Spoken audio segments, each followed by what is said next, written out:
عارفة إن رصة التلاجة مش مجرد شكل ومنظر؟ دي علم وأمان وصحة ليكي ولعيلتك، وكمان توفير لفلوسك. كتير مننا بيشتري أغلى وأنضف أكل، بس للأسف بيرصوا غلط، والنتيجة أكل بيبوظ بسرعة، روايح مش لطيفة، وممكن لا قدر الله تلوث وتسمم غذائي. عشان كده تعالي أقولك الخلاصة في ترتيب التلاجة صح. أولاً، القاعدة الذهبية اللي ما فيهاش فزار: الني دايماً تحت والمطبوخ دايماً فوق. ليه؟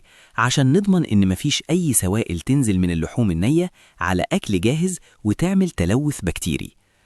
ثانياً، اللحوم، الدواجن والأسماك مكانهم الرف السفلي، وده أبرد مكان في التلاجة.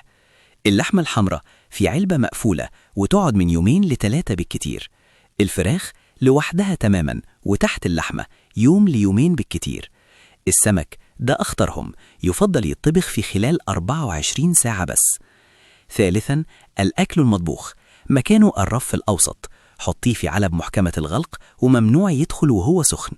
سيبيه يبرد الأول عشان ما يرفعش حرارة التلاجة ويبوظ بقية الأكل. رابعاً، الألبان والبيض مكانهم الرف العلوي. البيض خليه في كرتونته مش في الباب، واللبن والزبادي والجبنة مكانهم فوق عشان التبريد هناك ثابت ومستقر. خامساً، باب التلاجة ده أحر مكان في التلاجة، فخليه بس للحاجات اللي بتستحمل زي الصوصات، المخللات، المية والعصاير المعلبة. إياكي تحطي فيه لبن أو بيض. سادساً، درج الخضار والفاكهة. الخضار خليه في أكياس ورق أو علب بفتحات تهوية. وسر الشيف هنا: حطي منديل مطبخ مع الخضار الورقي عشان يمتص الرطوبة ويمنع العفن. والفاكهة في درج لوحدها تماماً، لأن الفاكهة بتطلع غاز بيبوظ الخضار بسرعة. خلي بالك من أخطاء بتكسر الميزانية. بلاش تكدسي التلاجة، لازم تسيبي مساحة للهواء عشان يتحرك ويبرد صح.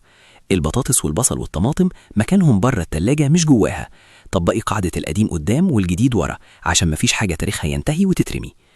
الخلاصة: ترتيب صح يعني أكل يعيش أطول، صحة أحسن، وفلوس أقل بتترمي في الأرض. لو المعلومة فرقت معاكي ما تنسيش اللايك والشير عشان الكل يستفيد. دعمكم هو اللي بيخلينا نستمر ونقدم كل جديد. وصلي على الحبيب صلى الله عليه وسلم.